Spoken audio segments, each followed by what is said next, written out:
Isigcawu samashumi amathathu nane sencwadi esibhalelwe uLungisani Mavundla esihloko sithi unyaka wesethembiso season 2. Kuyawalala ingaphansi kwesihlahla uqhamukile uMinomlisa thizeni ogqoke ijazi elikhulu nesigqoko esembozi indlebe salengela nasesiphongweni bayaswesweza.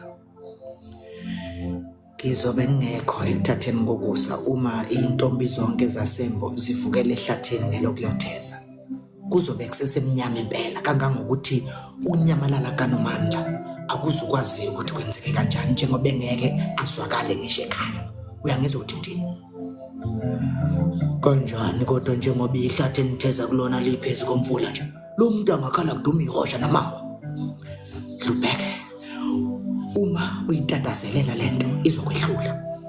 Empeleni inkuni thina kade sayitheza silokhu siyishiya inqwatshana ezahlukahlukene lapha ehlathini.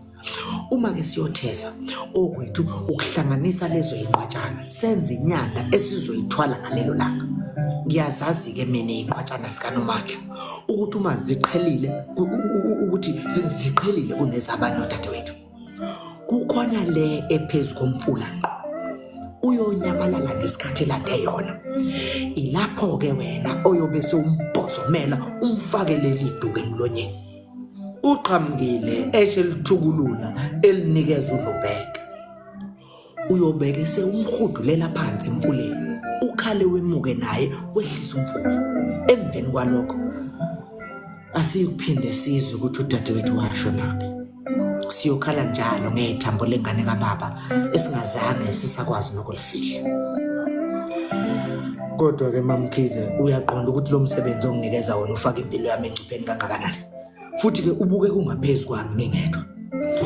Iqiniso khona. Kodwa ke phela Dlubheke ubuye ukhumbule ukuthi awuwenzi mahala nje lo msebenzi.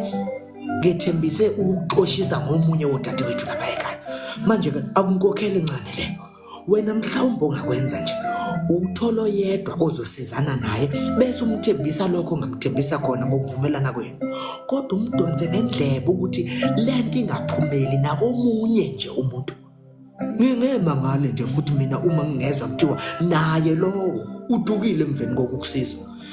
Phela Dlubheke esondela akufuneke kube khona phutha elizokwenzeka lapha. Kulungile ngiyakuzwa Singela. Ake ngiphuthume ngiyolala kusenesikhathi ukuze umuntu angaselwa. Okwakhe kuzobe ukuqinisekisa ukuthi intombi zivuka kusesemnyama ngempela ngoba lo msebenzi ngeke wenzeke kahle uma sekukhanya. Khululeka. Bazovuka kanye nami. Mina ngiwumuntu ophuthuma ekhaya kumama. Siphuthumisane ke sonke kusempondo zakho. Asuke samuntu sehamba abuya. Dlubheke ibalekile lento kumina. Ingane yakwethu lena igazi lami siyintuthu yenqawe yodwa. Kubhlungu kimi njengoba ngakalolu hlelo nje. Kodwa isimo esingiphoqayo. Sengethembe wena ekuthenini lo msebenzi wenzeke ngaphandle kwecashaza. Ekumthatheni kwakho dadewethu.